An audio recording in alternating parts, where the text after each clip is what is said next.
മല്ലപ്പള്ളി കിഴക്കേതിൽ David P Mathew, ഭാര്യ Shirley എന്നിവർക്കായി 1,40,00,000 രൂപയാണ് നഷ്ടപ്പെട്ടത്. ഗുജറാത്ത് കൽവാഡിയ സ്വദേശി ആനന്ദ് സംബായ് ഓൺലൈൻ തട്ടിപ്പിലൂടെ കോടികൾ തട്ടിയ സംഘത്തിൽപ്പെട്ടയാൾ.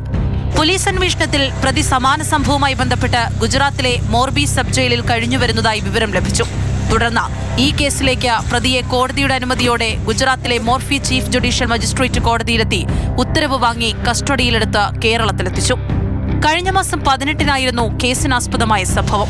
പത്തനംതിട്ട മല്ലപ്പള്ളി സ്വദേശികളായ ദമ്പതികളാണ് തട്ടിപ്പിനിരയായത്. തട്ടിപ്പ് ഇങ്ങനെയായിരുന്നു. അജ്ഞാതൻ ഫോണിൽ വിളിച്ചു. ഷേർലിയുടെ സിം കാർഡ് ഉപയോഗിച്ച് കുട്ടികളുടെ അശ്ലീല ചിത്രങ്ങൾ പല സൈറ്റുകളിൽ അപ്ലോഡ് ചെയ്തുവെന്ന് വിശ്വസിപ്പിച്ചു.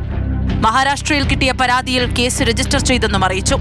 ചെമ്പൂർ പോലീസ് സ്റ്റേഷനിൽ നിന്നും ജാമ്യമെടുക്കണമെന്നും അല്ലാത്തപക്ഷം ലോക്കൽ പോലീസ് സ്റ്റേഷനിലേക്ക് വാറണ്ട് അയച്ച് അറസ്റ്റ് ചെയ്യുമെന്ന് ഭീഷണിയും.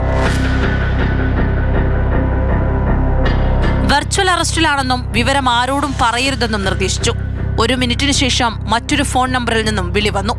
ഷേർലിയുടെ പേരിൽ നരേഷ് ഗോയൽ എന്നയാളുടെ അക്കൗണ്ടിൽ നിന്നും 20 ലക്ഷം രൂപ വന്നിട്ടുണ്ടെന്നും രാജ്യദ്രോഹ ഇടപാടിനുള്ള പണമാണിതെന്ന് സംശയിക്കുന്നതായും വിളിച്ചയാൾ അവകാശപ്പെട്ടു. ഇതോടെ വയോധിക ദമ്പതികൾ ഭയന്നു. കേസുകൾ CBIക്ക് കൈമാറുകയാണ്, അല്ലാത്തപക്ഷം അക്കൗണ്ടിലുള്ള പണം നൽകണം, ഇതായിരുന്നു ഡിമാൻഡ്. ആധാറും ബാങ്ക് അക്കൗണ്ടും ഫ്രീസ് ചെയ്യുന്നുവെന്ന് പറഞ്ഞായിരുന്നു തുടർന്നുള്ള ഭീഷണി.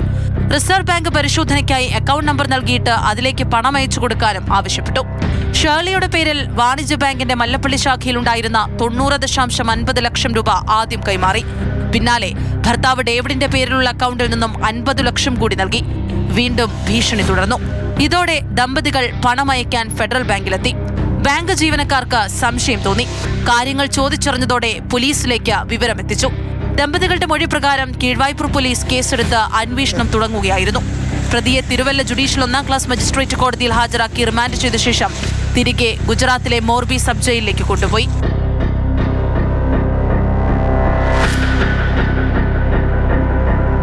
മാതൃഭൂമി ന്യൂസ്, പത്തനംതിട്ട.